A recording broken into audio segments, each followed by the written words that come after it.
Hi అండి. హెల్తీగా బరువు తగ్గాలనుకున్న వారికి అప్పటికప్పుడు అలా రుబ్బేసి ఇలా దోసలు వేసి పెట్టేయండి. చక్కగా బరువు తగ్గుతారు. ఈ దోసల్లో ప్రోటీన్స్, ఫైబరు పుష్కలంగా ఉంటాయి కాబట్టి ఆరోగ్యానికి కూడా చాలా మంచిది. మీరు కమ్మగా దోసలు తింటూ కూడా వెయిట్ అనేది తగ్గొచ్చండి. ఈ ఎండాకాలంలో పిల్లలకు కూడా ఇలా దోసలు వేసి పెట్టారనుకోండి, వాళ్ళకు కూడా నీరసం అనేది రాకుండా ఉంటుంది. ఎందుకంటే ప్రోటీన్ రిచ్ దోస కాబట్టి. మరి ఈ దోసల్లోకి ఒక కమ్మని చట్నీని కూడా చూపిస్తానండి. ఆ చట్నీ కూడా ఒక డిఫరెంట్గా చూపిస్తాను. మరి ఇంకెందుకు ఆలస్యం, రండి వెళ్ళి రెసిపీస్ చేసేద్దాం. ముందు ఒక బౌల్ తీసుకొని 1 కప్పు పెసలు. పెసల్లో మనకి రాళ్ళు, మట్టిగడ్డలు అలాంటివి ఉంటాయండి. కాబట్టి జాగ్రత్తగా వాటిని తీసేసి మనం అనేది కడుక్కోవాలి. చూడండి, ఇందులో నీట్గా ఉన్నాయి కదా, ఏమీ లేవు. ఇవి మేము హోటల్లోకి తెచ్చుకుంటాం కదా, ఆ పెసలండి. ఇవి అక్కడే మనకి నీట్గా క్లీన్ చేసి ఇస్తారు. చూడండి, ఏమీ లేవు, డస్ట్ కూడా లేదు. ఇప్పుడు వీటిని నీట్గా కడుక్కుందాం.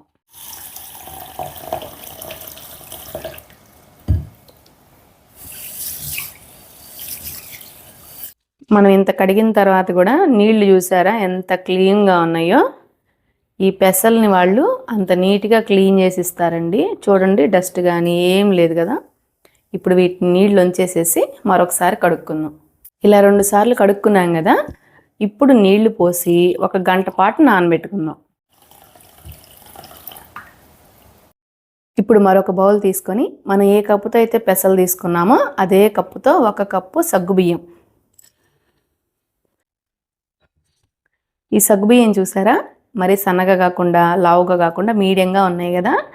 మీరు సగ్గుబియ్యం తీసుకునేటప్పుడు ఇలా మీడియంగా కానీ లేదా లావుగా ఉన్నవైనా కానీ తీసుకోండి. మరి సన్నగా ఉన్నవి తీసుకున్నారనుకోండి, మనకి నీళ్ళలో కరిగిపోతాయి.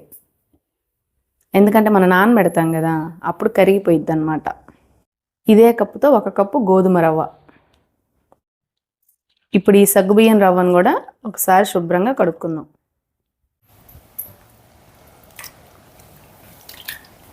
ఇలా కడుక్కున్నాం కదా, ఇందులో కూడా నీళ్లు పోసేసి 1 అరగంట పాటు నానబెట్టుకుందాం.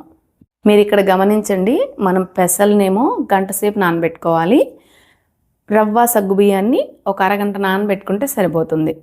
అంటే మీరు పెసలు నానబెట్టుకున్న 1 అరగంట తర్వాత వీటిని నానబెట్టుకోండి. పెసలు నానబెట్టుకుని గంట అయిందండి. ఇప్పుడు ఒక మిక్సీ జార్ తీసుకొని నానబెట్టుకున్న ఈ పెసల్ని ఇందులో వేసుకుందాం. అసలు మేమైతే హోటల్లో నానబెట్టకుండా వేస్తామండి ఈ పెసల్ని. మనకి మిక్సీలో గ్రైండ్ అవ్వాలి కాబట్టి నేను 1 గంట నానబెట్టానండి. అదే గ్రైండర్లో అనుకోండి, మనం నానబెట్టకుండా వేసేసుకోవచ్చు.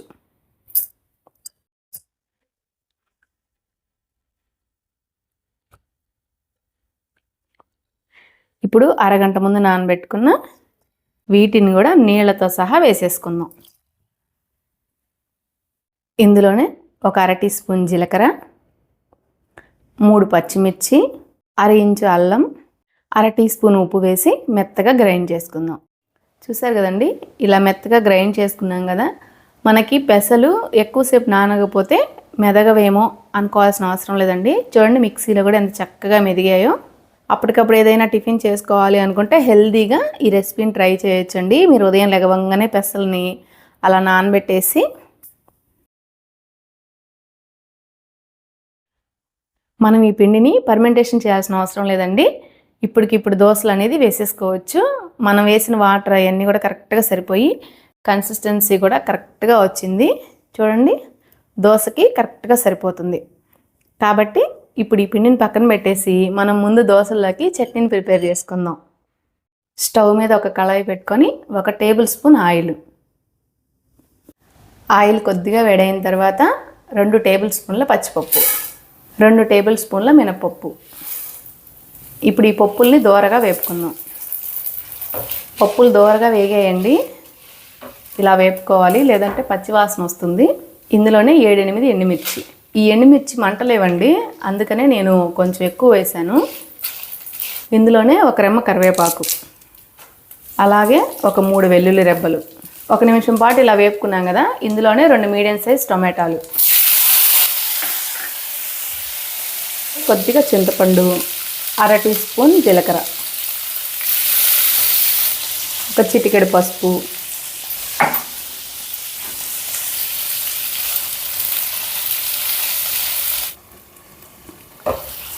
టమాటాలు మెత్తగా మగ్గాయి కదండి. ఇప్పుడు స్టవ్ ఆఫ్ చేసుకొని కొద్దిగా చల్లారి పెట్టుకుందాం. ఇప్పుడు ఒక మిక్సీ జార్ తీసుకొని ఇందులో వేసుకుందాం.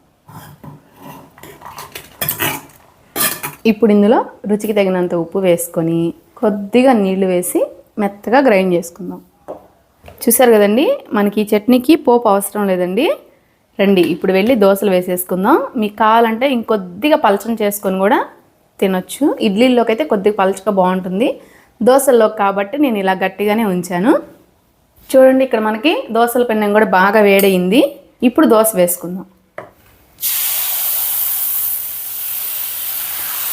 కొద్దిగా ఇలా స్ప్రెడ్ చేసామంటే అంతే, దోశ రెడీ.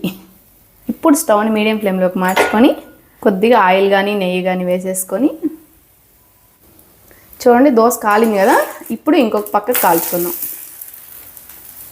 ఇంతేనండి, చాలా సింపుల్గా పెసలు, సగ్గు బియ్యం, గోధుమ రవ్వతో హెల్దీగా దోశలు అనేది వేసుకోవచ్చు. చూడండి ఎంత చక్కగా కాలిందో దోశ. పెసరట్టు ఎంత సాఫ్ట్గా కూడా ఉందో చూడండి. మనం ఇప్పుడు స్పైసీగా ఉల్లిపాయ అన్నీ వేసి ఇంకొక దోశ వేసుకుందాం పల్చగా.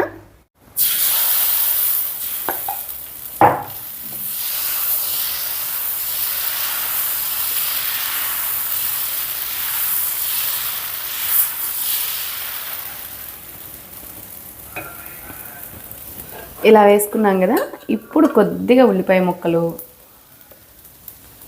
మనం ఇలా పల్చగా అయినా కానీ వేసుకోవచ్చండి. కావాలంటే ఇంకాస్త పల్చగా కూడా వేసుకోవచ్చు దోశని. మనకి ఎంత పలచన కావాలంటే అంత పలచన వస్తుంది ఈ దోశలు అయితే.